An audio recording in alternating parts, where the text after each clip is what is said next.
Consider this.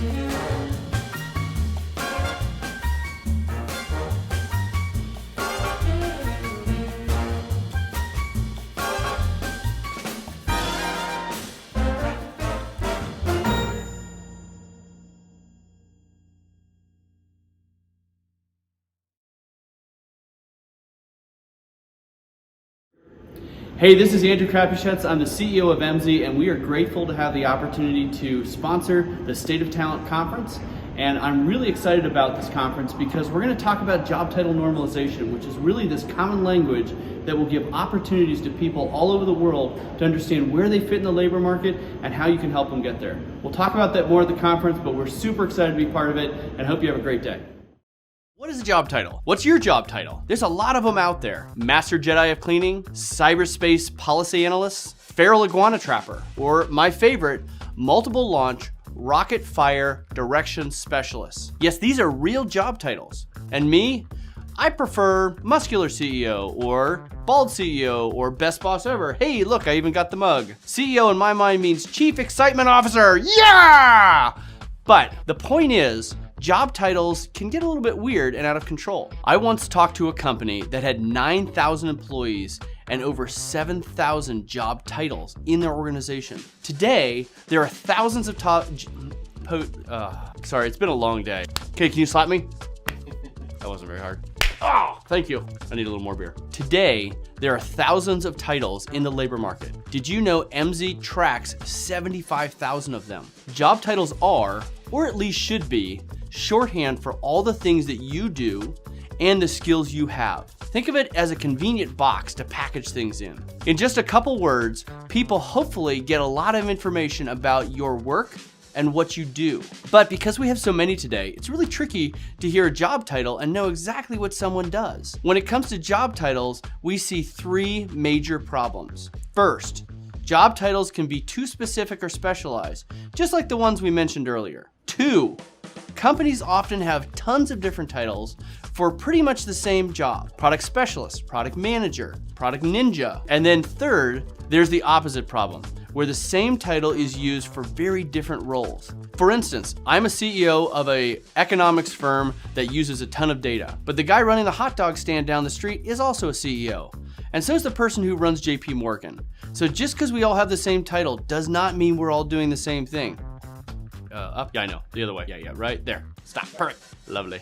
This all can make it really tough to find, recruit, and communicate with the people that you want to hire or the people within your four walls. Good news! I'm here to the rescue. Dane, put a cape on me. Oh! Job title normalization superhero! I'm here to help tame the chaos around job titles. So what does this mean? Job title normalization means that we translate your business's internal job language into the language of the outside world. Make sense? To do this, we analyze millions of job postings, resumes, and profiles to get all those titles. This helps us analyze trends in the real world so that you can identify the best possible job title for any given role. Job title normalization helps in two big ways. First, it cleans up your job title mess and tells you if you have the same roles just with different titles. Simplify. Master Jedi of job title cleaning. Back to the cape. Second, normalization means that you can use job titles that most of the market is using so that you can get in front of more candidates and benchmark against what competitors are doing. This doesn't mean you have to change all your internal job titles. You can keep your product ninjas. You just have to tag them with a more common title like product manager. You know, the title used by the rest of the world. So that's what we mean by job title normalization. It sounds boring, but it's really interesting, and I think it's gonna be helpful to a lot of businesses. Check out more details on our blog. We'll have a lot more to say about this in the future, so stay tuned.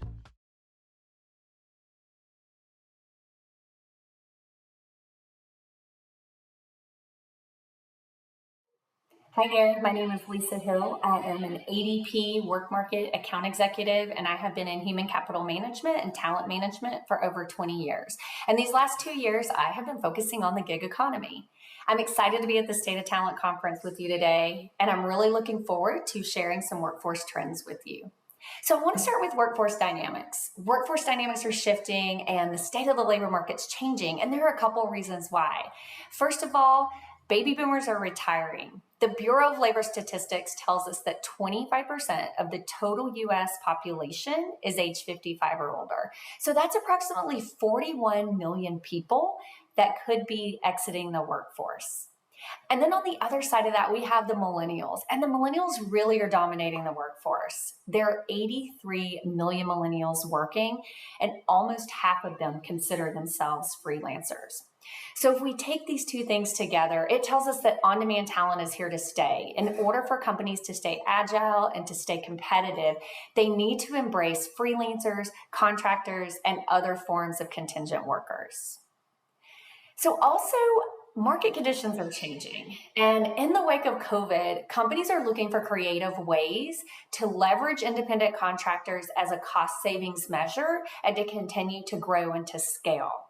According to the staffing industry analyst, 76% of executives surveyed said that they plan to increase their use of independent contractors as a cost savings measure and really just a way to survive during these times. Also, 32% of organizations tell us that they are looking to replace full-time employees with contingent workers as a cost savings measure. What we've seen as well is companies that potentially had to do layoffs or they had to do a reduction in force, they're looking to bring independent contractors back as opposed to a full-time worker. So a good example there is potentially if they had a marketing department and they had layoffs in marketing, can they leverage a freelancer, which these freelancers are highly skilled, to do the work on an as-needed basis instead of having to carry a full-time employee that has costly benefits. So why are companies embracing the gig economy? There's really a few reasons why. So we talked about millennials being in the workforce, and really worker preferences are changing. So employees or workers are no longer necessarily looking for that 9-to-5 job. They're really looking for more flexibility. And in order for companies to retain that talent and to adapt to those changing market conditions, they need to start looking at different ways of recruiting and at leveraging independent contractors and freelancers when they need them. And then lastly, the speed of business is changing. Business is moving faster and faster. And in order for companies to meet the service level agreements of their end client, they need to have a bench of on-demand labor so that they can put the right person at the right place at the right time and at the right cost. So what does today's gig economy look like? It's no surprise that the gig economy is growing. There's more and more information out there about the gig economy and how it's really starting to elevate and it's starting to boom. But these next three statistics, I think they'll surprise you. So 70% of gig workers say that it's a choice. It's not that they can't find a job or that they're unemployed. They're working as gig workers as a way of life because that's how they want to engage with companies. Also, it's not just for the young. 30% of gig workers are age 55 or older. So these could be people that are retired, or semi-retired, that are looking for a more flexible working environment. And then lastly, this one did surprise me. 90% of gig workers have insurance. So that's huge. So gig workers are covered from an insurance perspective, and they don't necessarily need to lean on the company and become a W-2 employee for insurance purposes. All right, so let's take a look at which industries have the highest percentage of gig workers. So recreation is at the very top with 38%, followed by construction and business services. We've got finance, transportation, information, education. All of these different industries are leveraging gig workers. I will tell you that we have seen a huge boom in healthcare workers from a gig perspective. As we know, hospitals and healthcare facilities have really been inundated, and there's been a shortages of nurses and other skilled medical type workers. And healthcare facilities are starting to leverage gig workers, just like some of those other industries that have already been leaning on the gig work. So let's take a look at what type of gig work we're seeing in the workforce. There's really two types. Of course, we've got on-site work and virtual work. And as I'm going through this, start to think about your company and are there ways that you could potentially leverage these type of gig workers in your business in order to maintain that competitive advantage?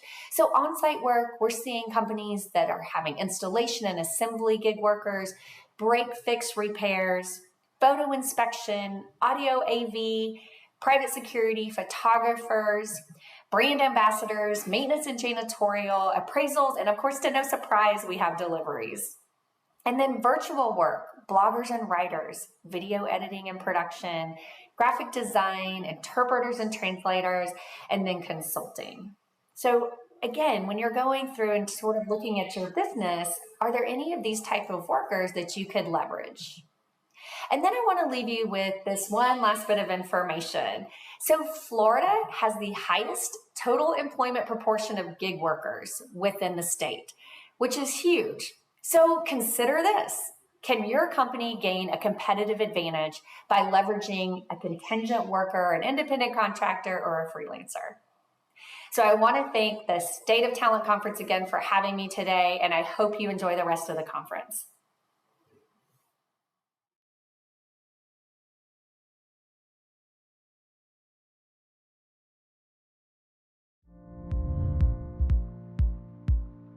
People and talent have been profoundly impacted by the COVID-19 pandemic. First, existing skill gaps have become even more urgent. Pre-pandemic, we found with IBM research that 120 million workers in the world's 12 largest economies will need to be trained or reskilled in the next 3 years because of automation and AI. And today, companies are quickly making this shift. They're adopting new technologies and new ways of working that's been required by the fact that we've all gone to remote work, or a lot of us have. And C-suite leaders now are reporting that their biggest hurdles to progress are inadequate skills. Secondly, employees have permanently shifted their expectations of their employers now to support their physical and emotional health and to develop the skills that they need to work in new ways. But there's a significant disconnect between what's happening. Effective leaders believe that they're doing a lot for their employees, but employees believe they haven't been addressing these challenges enough. Outperforming HR leaders are already taking actions in 3 fronts. One is they're accelerating the pace of continuous learning and feedback to close those skill gaps. Second, every company now has to become a health-oriented company to support their employees' holistic well-being. And third, they're reinventing their own HR function and their technology architecture using cloud, AI, and new ways of working to make more real-time data-driven decisions and make their HR function more strategic. Burger King Brazil is a great example of how a company is already executing this.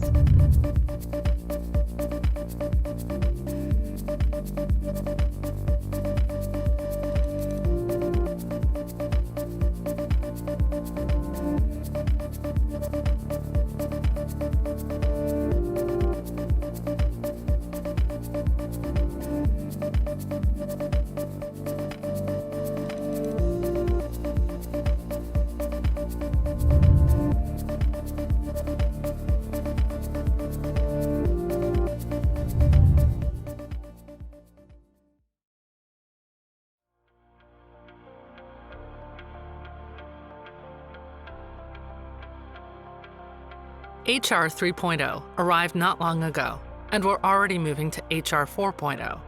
The World Economic Forum published a white paper on this subject in 2019 called HR 4.0, Shaping People Strategies in the Fourth Industrial Revolution. Today we're going to provide a few insights from this white paper. The 6 imperatives of the workforce of the future include developing new leadership capabilities, managing the integration of technology, enhancing the employee experience, building an agile culture, establishing metrics, and embedding diversity and inclusion. Let's convert these 6 imperatives into a wireframe for action. By recognizing and acknowledging the culture of your organization and matching that to the insights gained from your metrics, your leadership role will evolve into a necessary cultural ambassadorship. In order to maintain the relevance and purpose of your role, you will need to fully acknowledge the necessity for reskilling and the acceptance of the impact of automation. Emerging leaders who invest in employee well-being automatically create purposeful employee experiences that will be further enhanced through the use of technology. Establish a formal diversity and inclusion officer position to engage internal and external stakeholders and align future business growth. The culmination of an effective wireframe results in a model that embraces and acknowledges the very forces that shape the future of the workplace. Organizations are facing a shift away from a one-size-fits-all model and heading towards the opposite, which is a hyper-personalization of the worker experience in the future.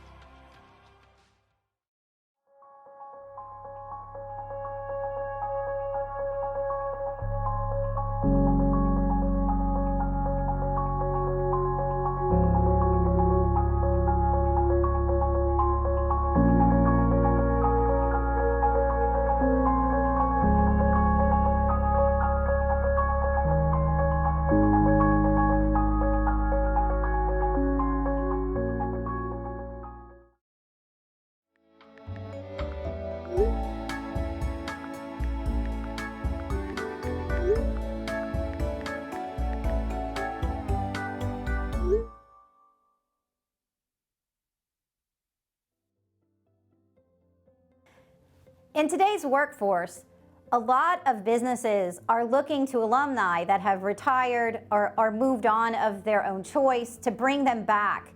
It's the institutional knowledge that they need to help the younger workforce come up and meet their potential.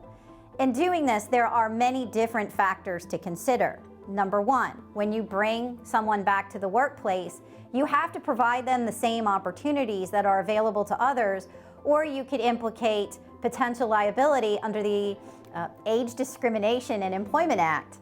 Furthermore, you have to make sure that you are paying them for work that's performed. There was a movie called The Internship with Robert De Niro where he came in as an older worker in an internship. It wasn't referenced in the movie whether or not he was being paid, but as an employment attorney, I kept thinking, if he's not being paid, they could be subject to legal liability because he's doing work that other employees could do. Another consideration when you're bringing these individuals back is, do we bring them back as an employee or do we bring them back as a consultant? This is a very difficult and tenuous analysis to do, simply because both the Department of Labor and the IRS are very, very concerned about the misclassification of employees as independent contractors. So if you decide to bring an alumni back and you want to do so as a consultant, then it's really important that you contact your legal counsel and make sure that you have proper agreements in place that can provide you protections in the event that that particular classification is challenged. Continuing on with the analysis of an employee versus independent contractor, it is very important for employers to keep an eye out on potential changes. The Biden administration is supporting changes not only to what is considered an independent contractor, but also as to what is considered a joint employer for purposes of liability. There have been no changes made yet. However, they could come in the future. And these changes, if they are in accordance with the platform on which the Biden administration ran, would make it much more difficult for employers to A, establish that somebody was indeed an independent contractor, and B, would also make it a lot more difficult to establish that there is not a joint employment relationship. So keep your eyes out, keep focused, and make sure that if changes start coming, that you know exactly how that's going to impact you.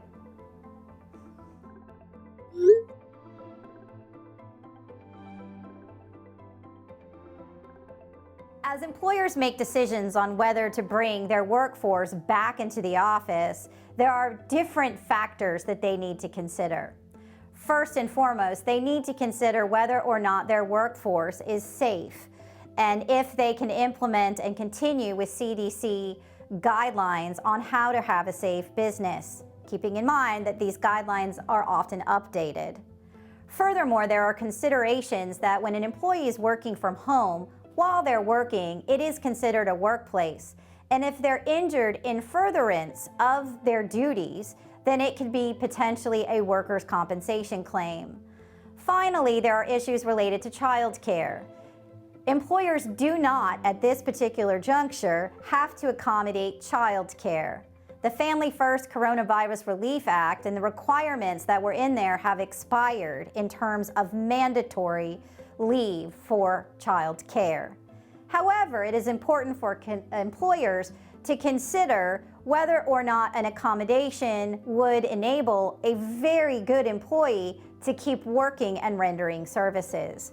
This is a fluid idea, and it's one that employers will have to work out on their own, considering the factors that I've just suggested and any additional factors that might come into play based on the type of business that is making that determination.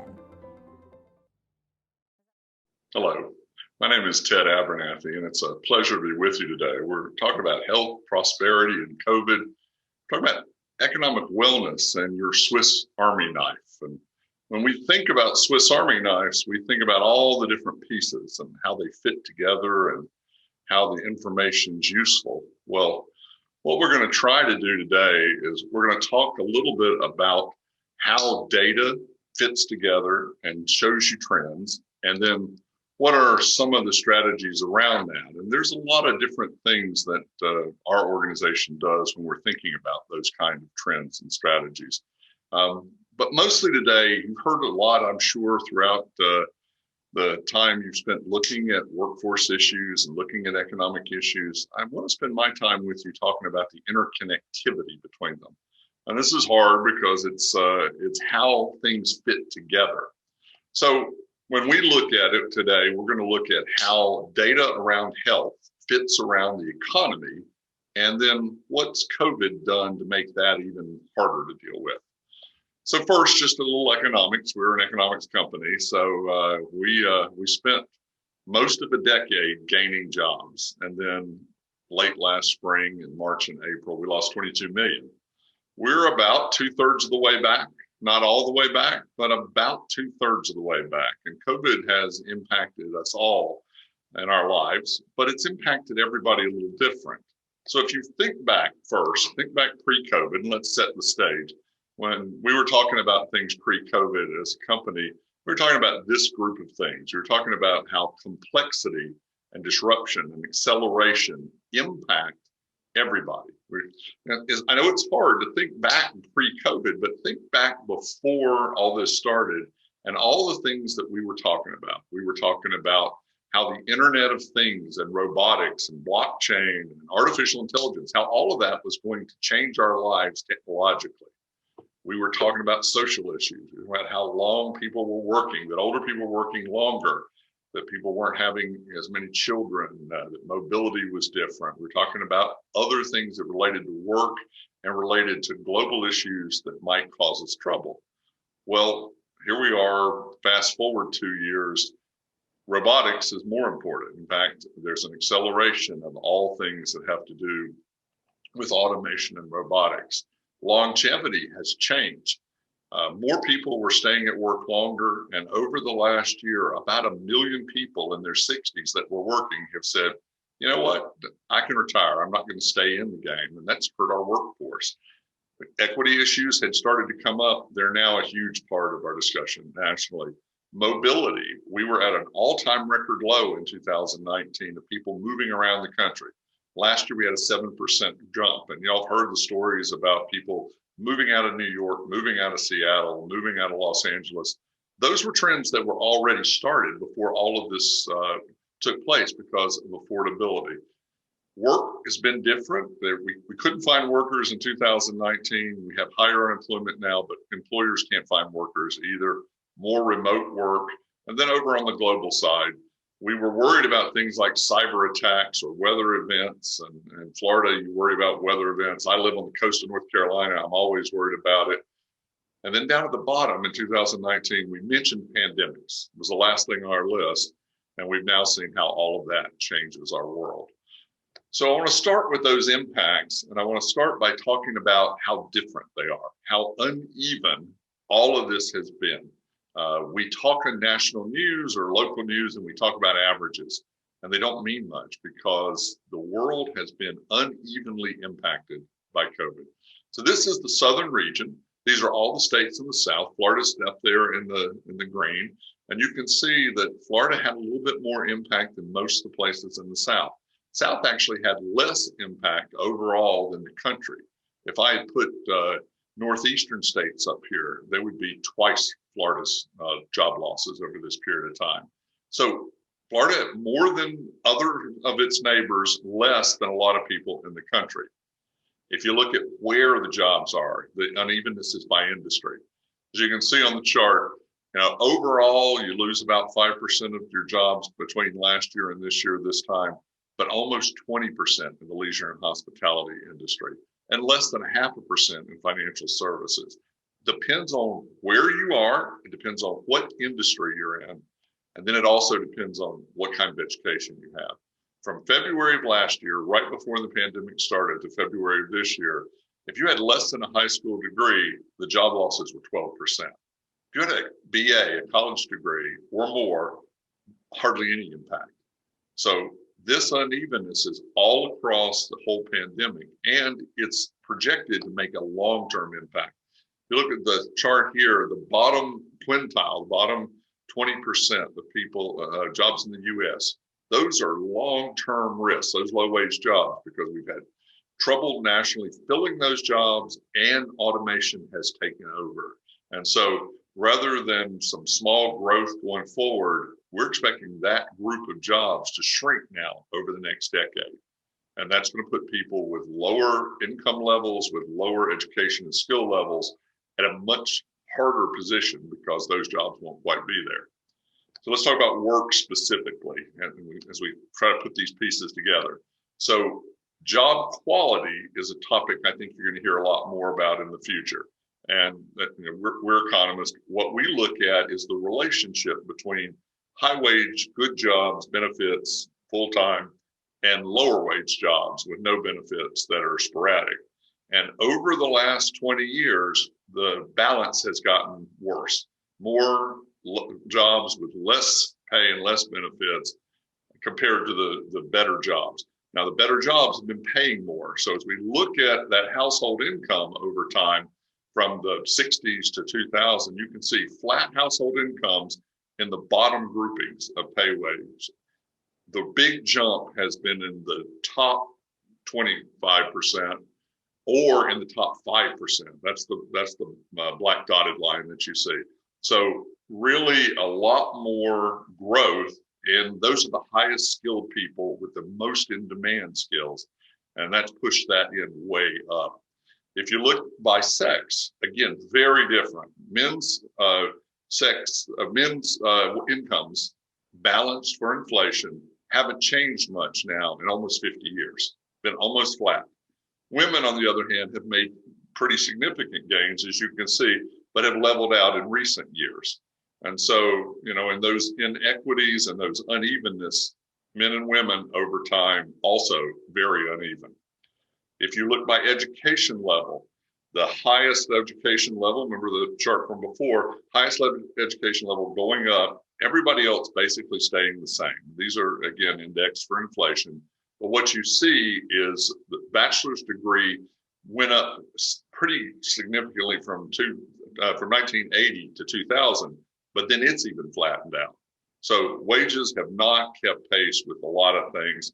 And as we look at this in Florida, look at all the occupations in the whole state right now, about 30% of them pay $15 an hour or less. Another 35% pay between $15 and $25 an hour. So between $30,000 and $50,000 a year. You can see a lot of people in the state working full time are making salaries that put some pressure on their families. you look at the Massachusetts Institute of Technology's living wage calculator, they do a calculator based on the cost inside your community. And I looked at Northport Sarasota MSA. If you have one child and one adult earner, then it's about $31 an hour just to pay for basics. And that includes food and childcare and medical and housing. Obviously a fairly expensive place to live, but trying to get to that $31 an hour, or in this case, $64,000 a year, really a challenge for everyone. When I look at the largest occupations, those that have the most number, retail salesperson, number one, fast food workers, number two, cashiers, number three, you look at the hourly wages. And so this is why you hear a lot, you need two incomes or you need multiple jobs to try to make ends meet. This is, again, one of those things that creates that work inequity. And on top of all of that, some things are the cost of some things are going up faster than the cost of other things. Over the last 30 years, medical care, one of the top things, housing, education up there also. Things that have not gone up as much, things like apparel or communication. Everybody needs those too, and they're basic costs, but medical care has really pushed it up. So when you think about that, that transitions us to health. That's the second component that we're trying to fit together. And we're really focused today on health as it relates to pandemics, but health overall is also important. So let's think about mental health as it relates to the pandemic. Right now, the Census Bureau is reporting that 20 to 30% of Americans are suffering specific syndrome of mental health stress in March of this year. That's anxiety, that's worry. We've seen in the last year, early data suggests that alcohol use is up, binge drinking is up, opioid use, suicide rates, domestic violence rates. Kaiser's done one study, and I'm looking for more, that 53% of adults have worsening mental health over the last year. And that relates to a lot of things. It's easy to understand. If you think about trying to take care of elderly parents and worried about them during the crisis, or having teenagers at home, just that in itself, so much stress on a family. Trying to take care of children and continue to work from home, Zoom meetings with children and dogs and elderly parents around, and even just your family not being able to go see your friends, or your children not being able to deal with their friends over some period of time. All of that builds stress into the community. Now, why we care about it as from an economic standpoint is that 93% of business leaders and say that health impacts productivity, either significantly or very significantly. So think about it. The health of the individual impacts the company and impacts the individual's ability to be productive. If you try to look at correlations, poor health is correlated with lower income. And you can see this is a Center for Society and Health study from the Urban Institute. It's almost a perfect stair step.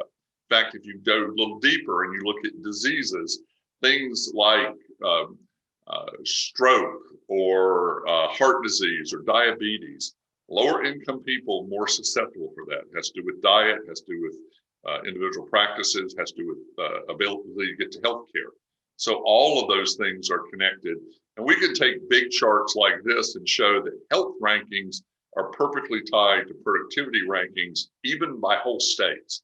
That you look at the correlation on that line, and the health of your state, the health of your workers is correlated with your economic productivity. Now, productivity, the per capita GDP, gross domestic product, is again perfectly correlated with per capita income. So wages and health and productivity and economy, jobs, all interconnected. And so when we think about this, it's that interconnectivity that makes us most interested.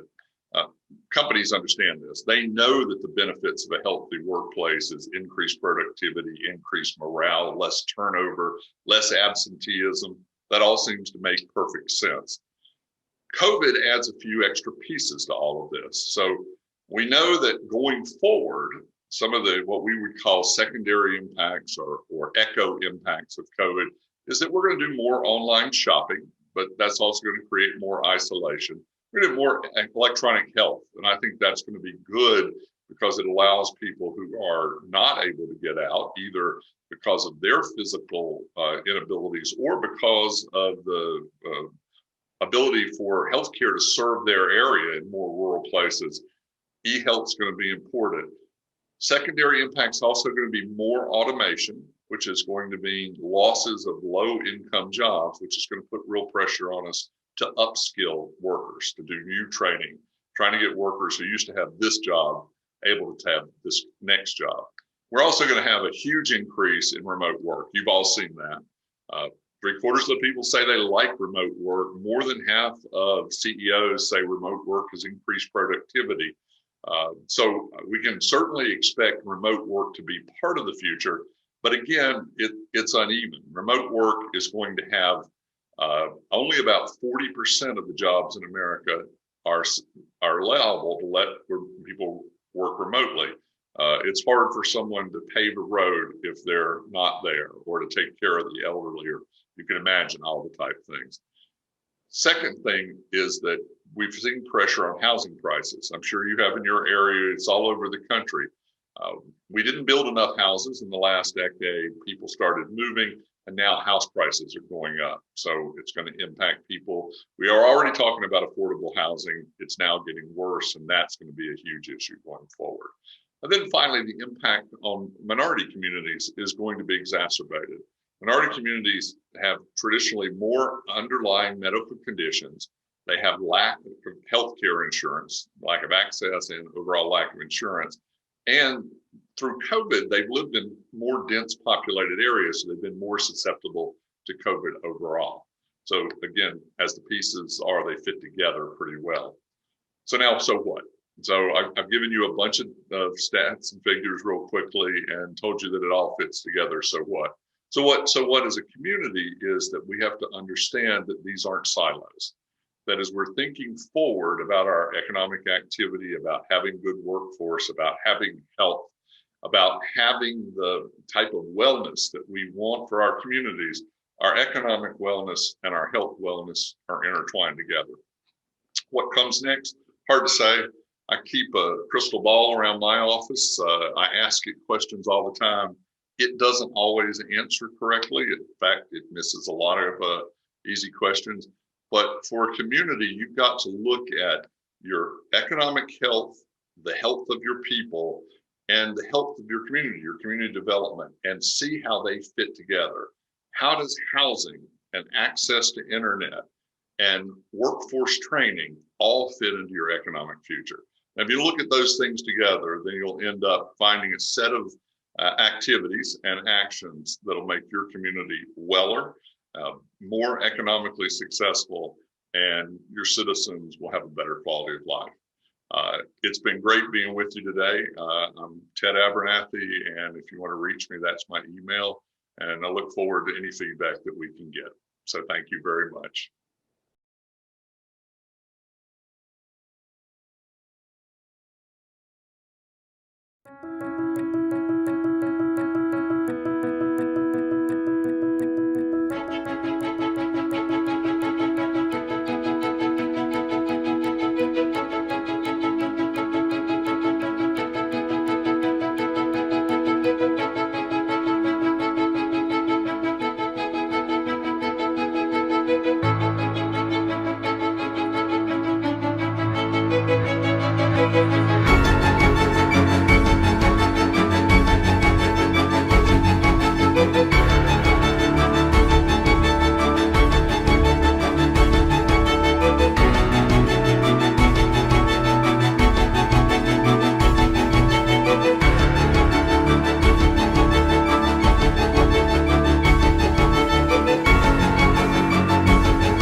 Hi, my name is Hannah, and I'm the Business Services Manager at CareerSource Suncoast. Our team of talent consultants is ready to help with your hiring needs. We have resources available now for onboarding new hires and for training your existing employees. Stop by our virtual booth to connect with one of the members of our team and to get more information.